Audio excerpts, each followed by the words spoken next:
Moving right along.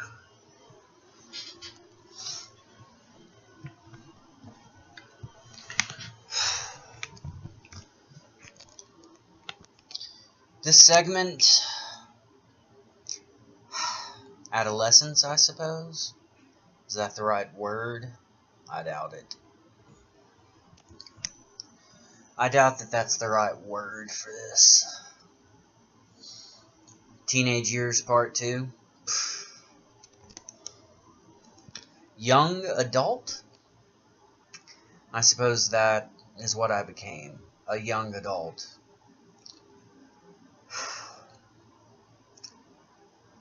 See, I suppose I could count that starting in 2007. At the start of 2007. As it is now 2015, I would have been, wow, can't even do simple math. 32 minus 8 is 25. Yeah, so I didn't start the young adult years of my life until 25. So I grew up slowly, to say the least.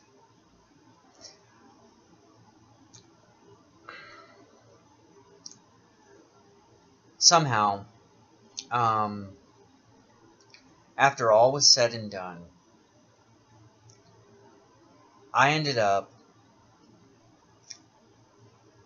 living in a travel trailer, next to the house that I had once lived in, while my little brother and his girlfriend, they all lived, in the house.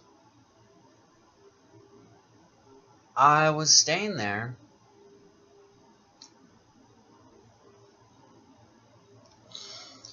and I remember where I went. How weird. Right after everything went down with,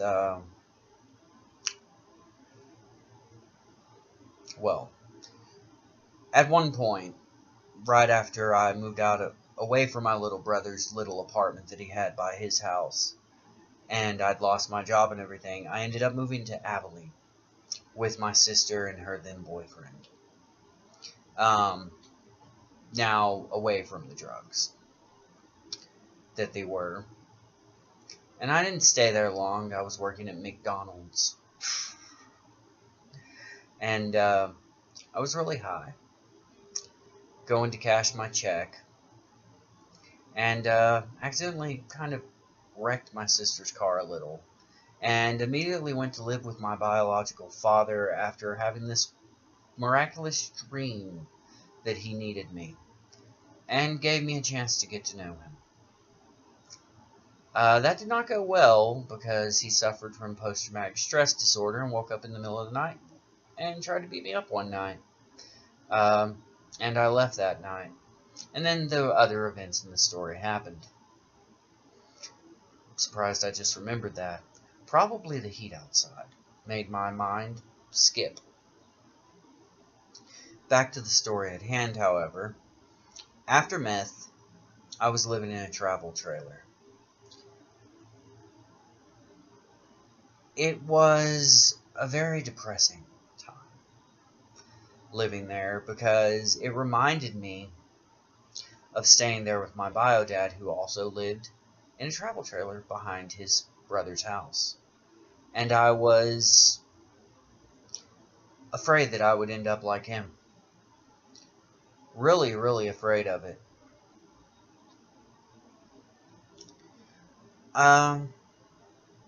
Another small nervous breakdown and another 3-day vacation. And they put me on something. Effexor, I believe the name was. I was on that, and it was making me sick and fat, to say the least. I had met a girl while I was in the vacation place. We knew each other for 3 days and already had started acting like we were going to be together forever. Perhaps this was a true sign of somewhat insanity on both our parts at the time. However,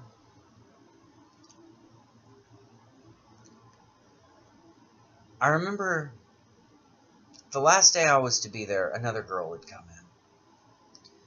And she reminded me of Bunny, which showed me that I wasn't 100% over my weird little fascination. Could call it a weird obsession.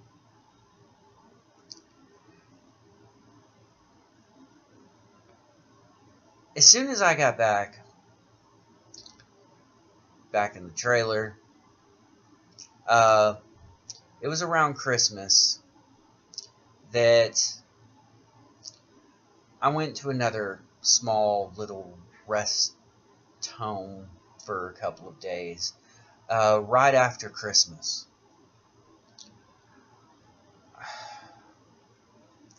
The reason Christmas was triggering things for me was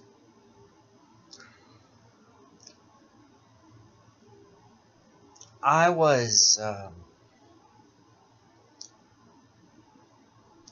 found out that the son that I'd had with Bunny had died.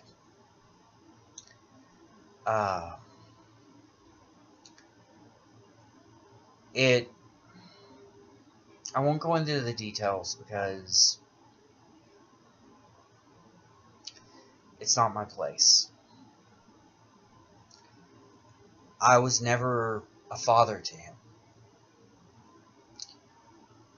But it still messed with me for many years.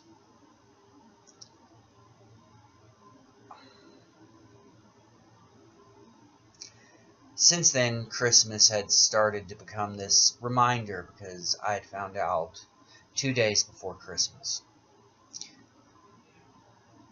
Back when I was still with Ginger. This may have actually added to some of the overall problems I experienced. I don't really know. Anyways, it was during this stint in Brownwood, a very nice place, I met somebody who actually had dissociative identity disorder.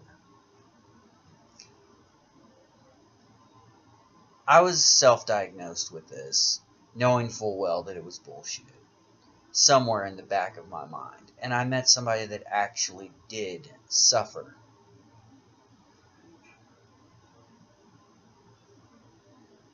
This snapped something very profound in me.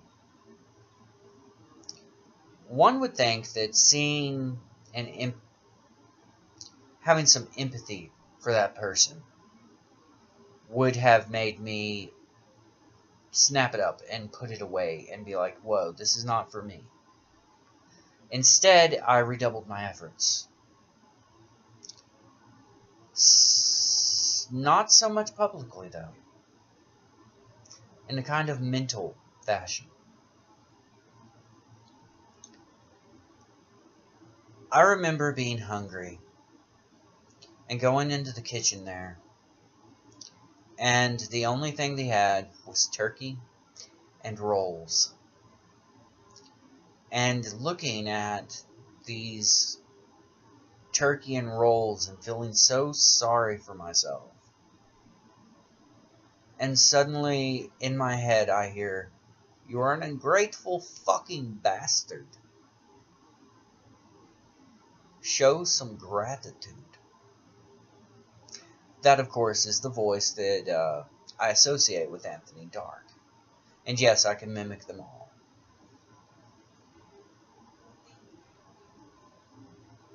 It was at this point that I remembered gratitude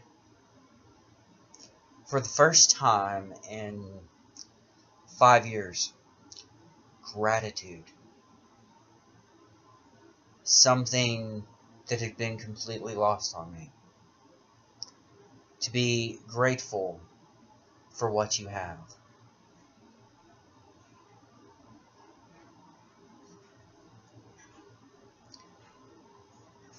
As soon as I came back, I kind of redoubled my efforts on other things. There was a girl that I had my eye on. I made excuses to go and see her, and we hit it off. I think she knew it was an excuse to see her. That didn't go well, to say the least. Two crazy people that are both dealing with their own shit should not be together. Unless they are both working towards getting better. And we weren't. We just kind of fell into the addiction of sex. Because it's what we both really actually wanted.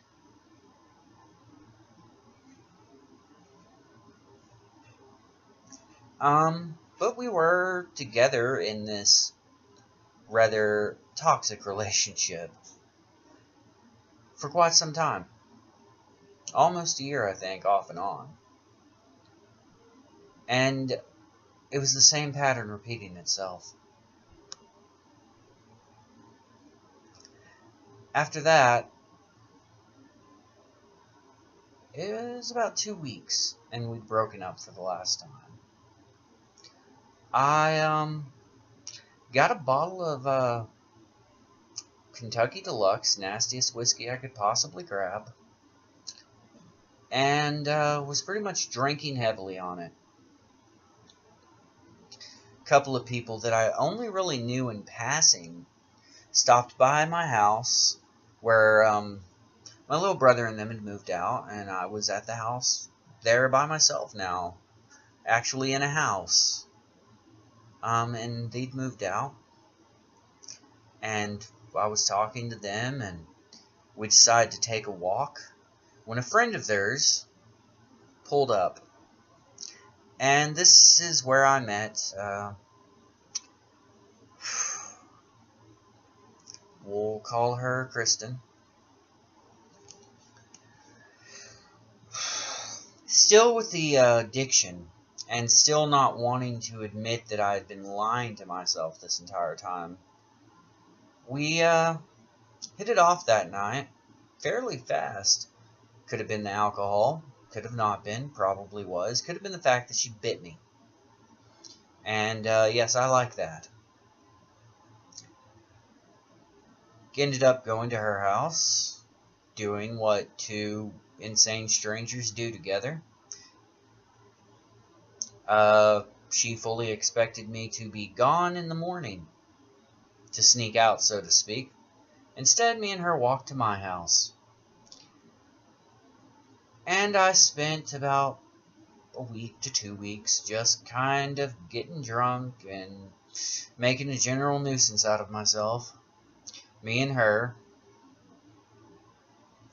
And Ginger came over to announce that she was getting remarried, and I proposed on the spot in front of her in some weird form of, yeah, this is really going to hurt her somehow, which it wasn't going to.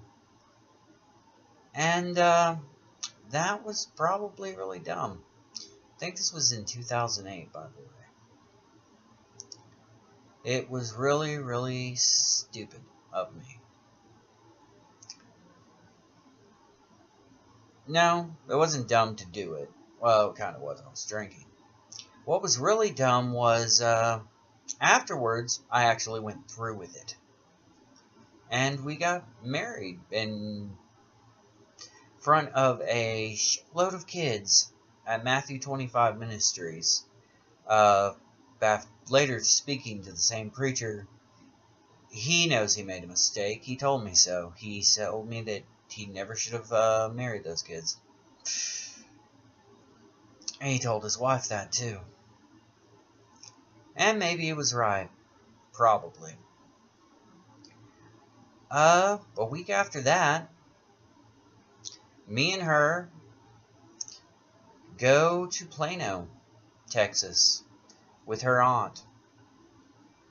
And we end up leaving Plano and just going and living on the streets of Lancaster, in Fort Worth. This was a very eye-opening experience to me, because I had always taken it for granted everything that I'd ever had, that everyone had just kind of given me. Gratitude had been forgotten again. And being there, gratitude was something I was finally feeling for what I'd left behind. My reasons for doing so were very selfish. I felt like I needed to go learn how other people actually lived, so I would appreciate what I'd lost. And we were only there for 2 months, at least I was. She found somebody else to entertain her, so to speak, because I withdrew and became distant again, like I'm very prone to do, or was very prone to do. Still kind of am at times. When she slept with somebody else, I packed all my things that I could and went to Gainesville, Texas with a cousin. Got a nice job at Walmart and met a girl. I think you're seeing a pattern. I was there for about a year with this girl. She was separated, much like I was. We kind of hit it off. We were both pretty much after the same thing, which was companionship. But even that didn't last, long.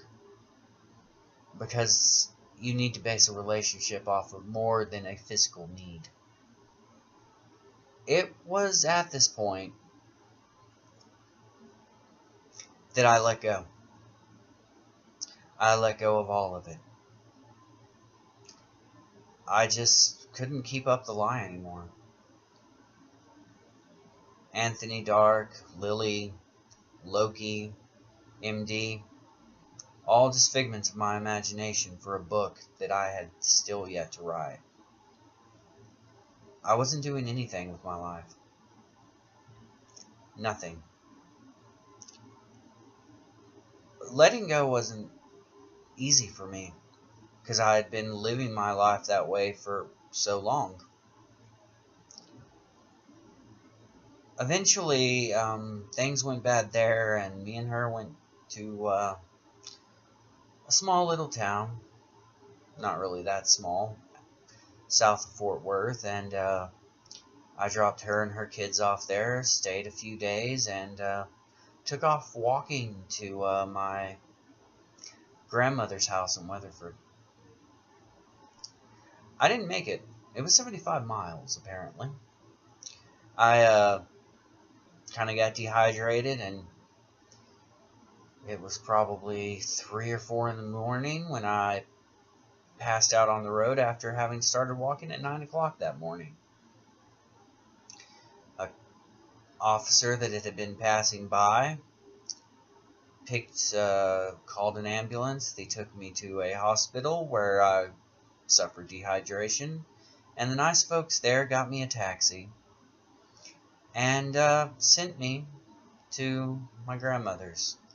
The dehydration affected me badly, and I was dealing with some really weird shit in my head, coming to terms with everything, and slowly trying to realize that I wasn't crazy, and that, like everyone had said, it really was all in my head.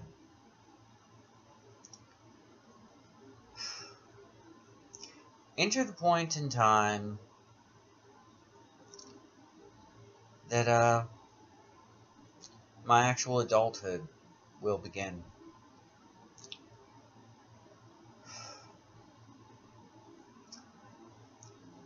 A girl from my past, who shall not be named because she'll kill me, came to see me while I was there. Shortly after that, my grandmother decided I needed to go back to Coleman. And this started an adventure for me, of which I cannot go into the details.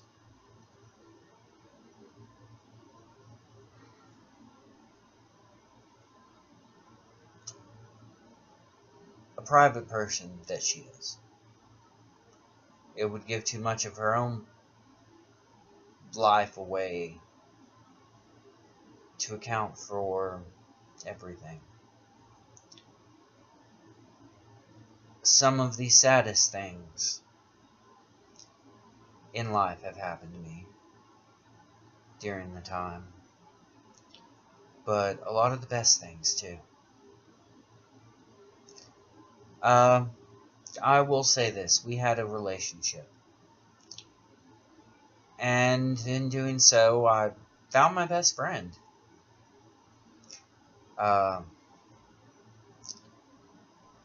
We lost someone close to us.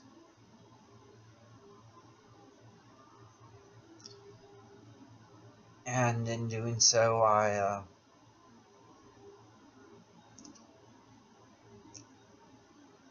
found a son.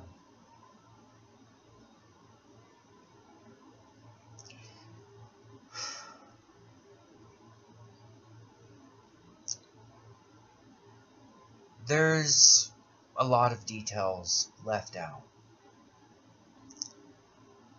because some of the things that happened aren't really anyone's business, are the involved people that you don't really need to hear about. People that would rather remain anonymous. I will say that about a year ago, me and she who must not be named, we came to a point in our relationship where we weren't really connecting like we once had. I mean, we spent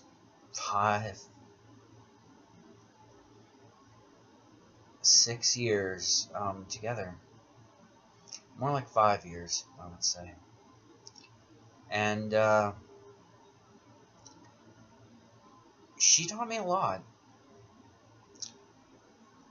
I find it strange that the reason I have grown up to become an adult is something I can't really talk about. The journey from who I was, who I started out as just an innocent child, to who I am now, took 32 years.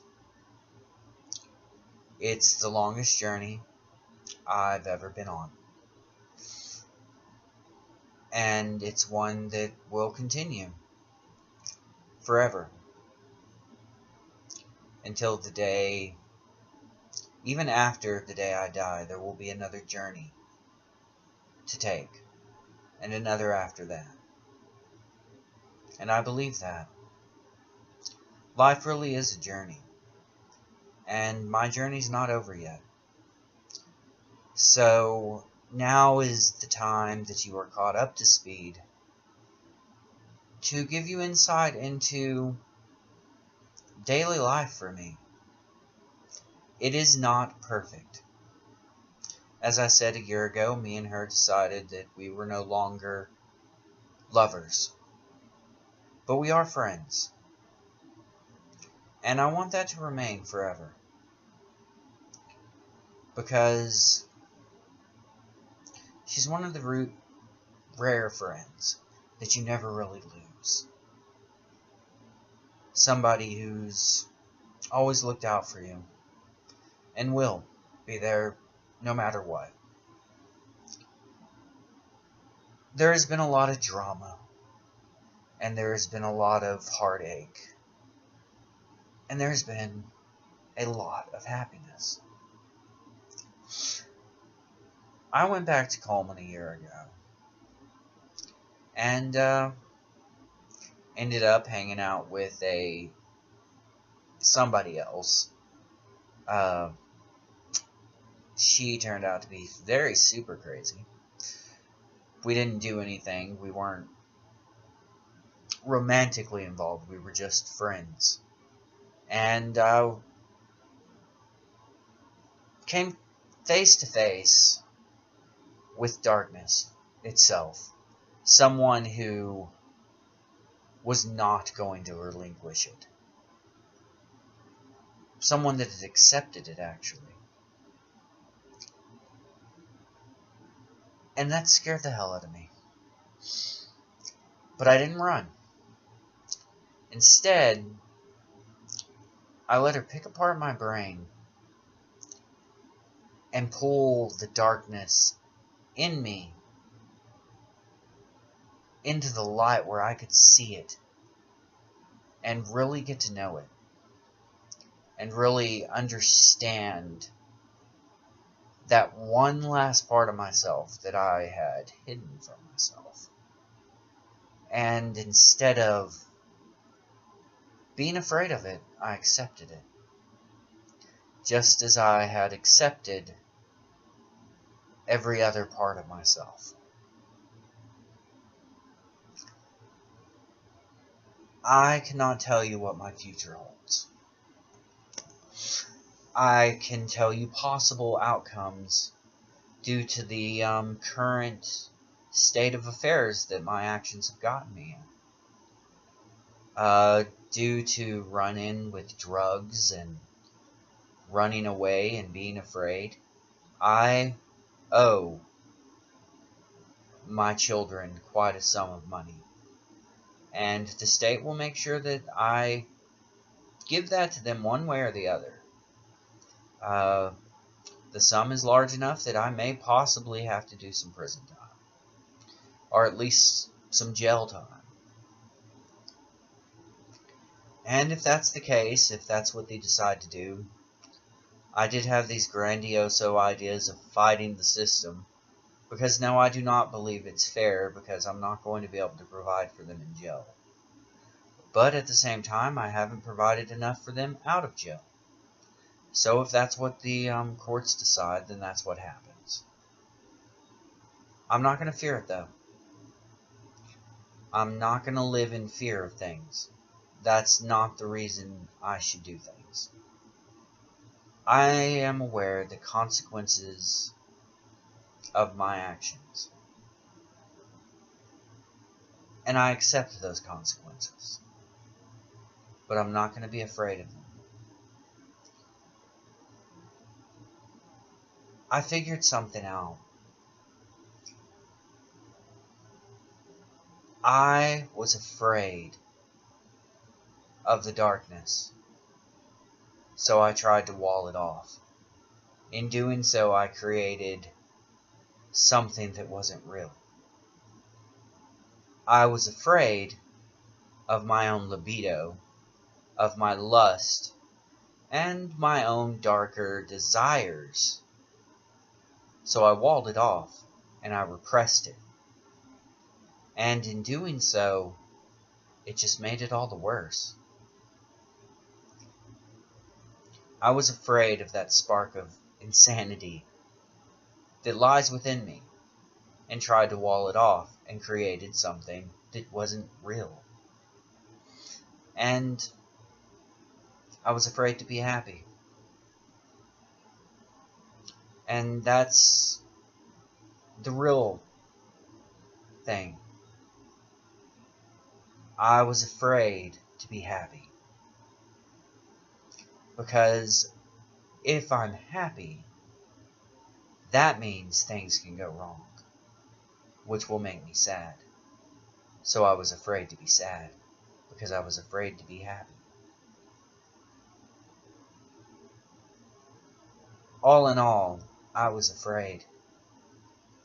And I'm not going to do it anymore. I'm not going to be afraid of you. I'm not going to be afraid of threats to me or anger directed at me, because if you're directing your anger at me, you're not really angry at me. You're afraid of something. All of these emotions, anger, lust, all of it, it's fear.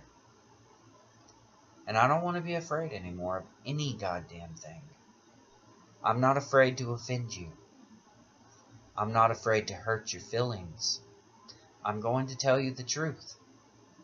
And I don't care if you like it. This is my truth. This is what I perceive. And that's my perception. You may perceive things differently, and that's fine for you. That's good for you. But what's good for you is not good for me. Your truths are not my truths. And many people's lies are their truth, because they're afraid to face the truth. No more fear, ever again. That's who I've become. I've had the courage to sit down here today and give you a glimpse into some of the worst and best parts of my life.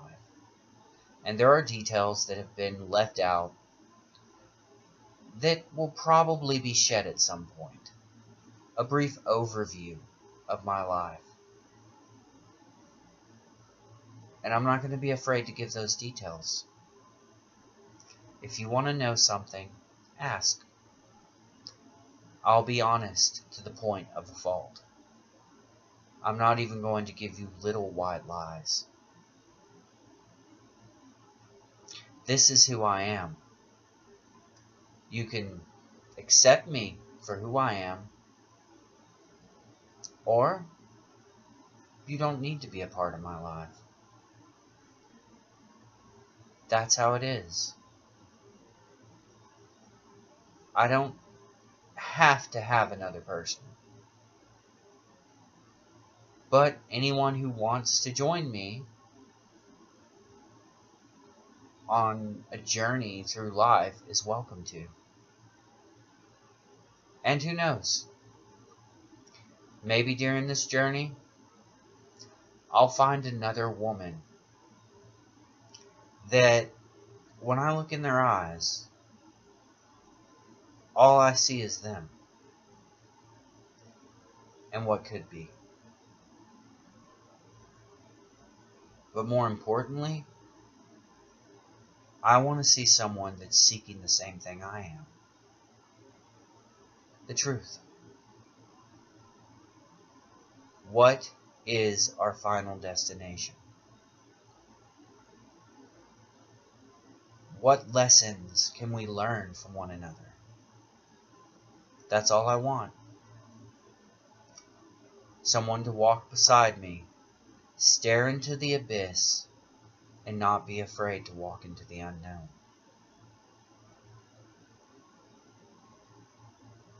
32 years.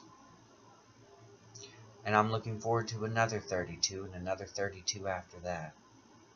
Because if I have my way, I'm going to live forever.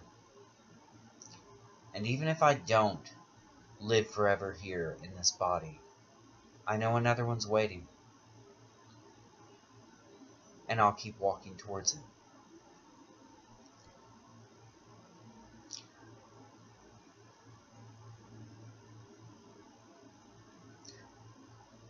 I don't have anything else to say.